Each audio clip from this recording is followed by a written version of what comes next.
परम श्रद्धेय परम पूज्य स्वामी जी महाराज और आज हमारे मध्य में,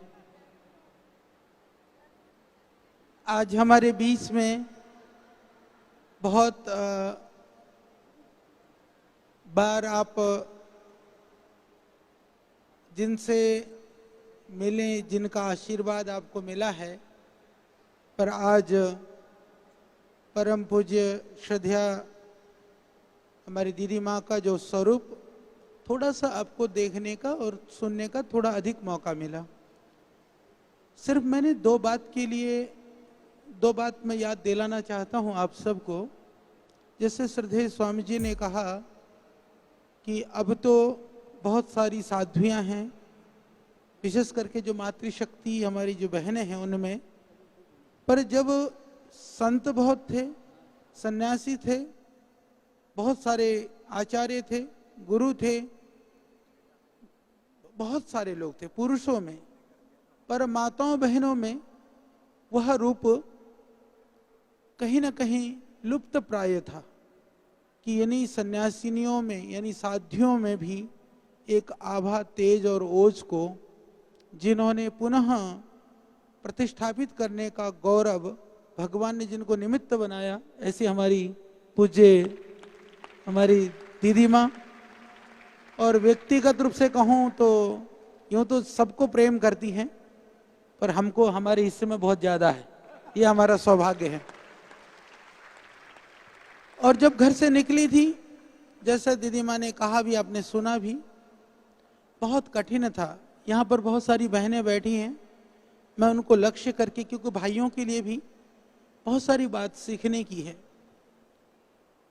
जब साध्वी दीदी माँ के विषय में मेरे मन में भी, क्योंकि जब हमको स्मरण है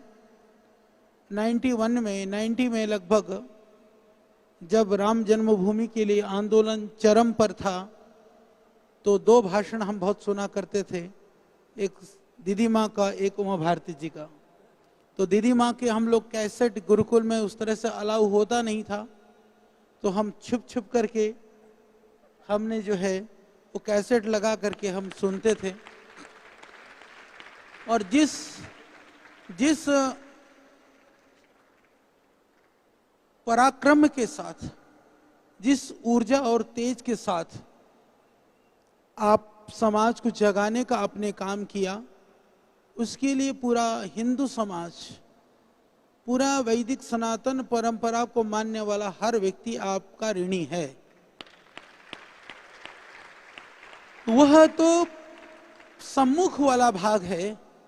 जो दुनिया ने देखा, दुनिया ने महसूस किया। उसके बाद में आप जानते हैं कि जो सरकारें, सत्तासीन जो शक्तियां होती हैं, जब उनके विरुद्ध कोई आवाज निकालने के बाद में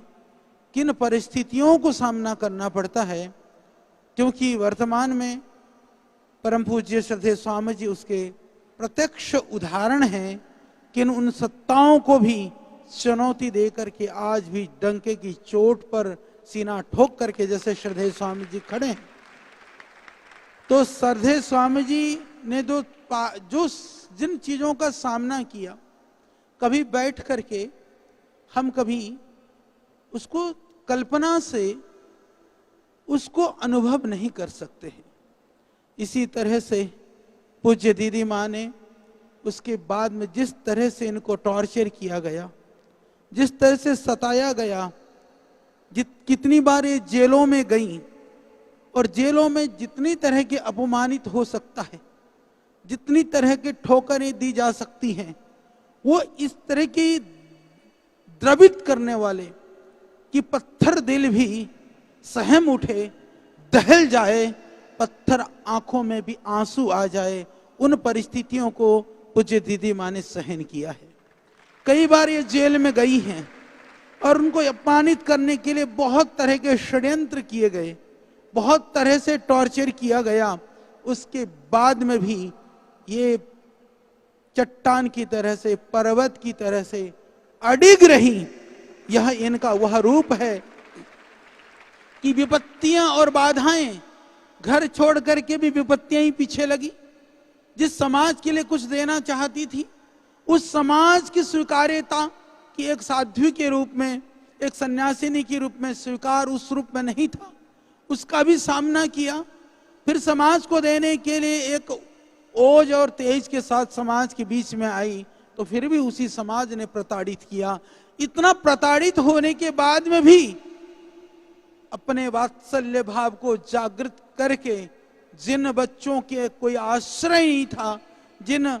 नन्हे मुन्ने, जिनको यह भी नहीं पता दुनिया क्या है, संसार क्या है, एक तरह से उनको अपने हाल पर जीने के लिए, ये कहें कि अपने हाल पर मरने के लिए जिनको छोड़ दिया था, उन बच्चों को, बालक और बालिकाओं को ला करके उनको नया जीवन दे करके समाज में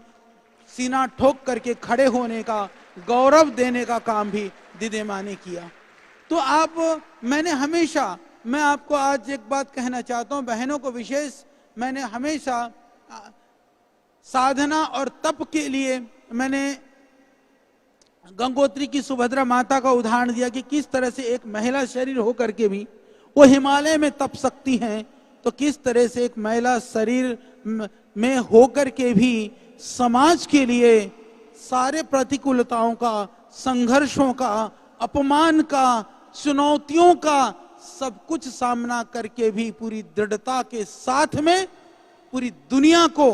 एक पथ दिखाने का काम जिस तरह से पूज्य साध्वी ऋतंभरा जी ने किया है, पूज्य दीदी माँ ने किया है, पूज्य ये पुण्य आत्मा ने किया है, देवी शक्ति ने किया है, इनको, यह आप सबके लिए एक उदाहरण है कि विपत्तियों से विचलित न होना, पथ में कितने भी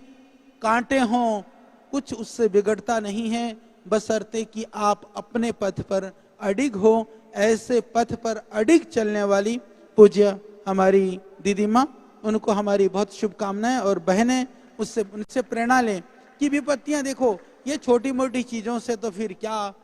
कौन तुम्हारा क्या बिगाड़ सकता है, क्योंकि आपने जिस मार्ग का वर्ण किया है वह सबसे बड़ा मार्ग है, सबसे दृढ़ और सबसे अद्भुत, क्या सबसे अमीरी का मार्ग है। तो अमीरी का मार्ग जिसने अपनाया हो, वो विचारों से गरीब, दीनहीन, परिस्थितियां, प्रतिकूलताएं, संघर्ष, ये छोटी छोटी चीजों से वो कहाँ गरीबी में खोने वाला है। तो आप सबको हमारी आज इतना आशीर्वाद मिला है, इतना आशीर्वाद मिला है, दीदी माँ ने शब्दों से नहीं, अपने हृदय से, अपने दिल के गहराई से आपको बहुत आशीष प्रदान किया है। तो इसके लिए पुनः आप सौभाग्यशाली हैं, इसलिए आप सबको प्रणाम। और पूज्य दीदी माँ जी का यहाँ पर आगमन हुआ, इसके लिए दीदी माँ को प्रणाम।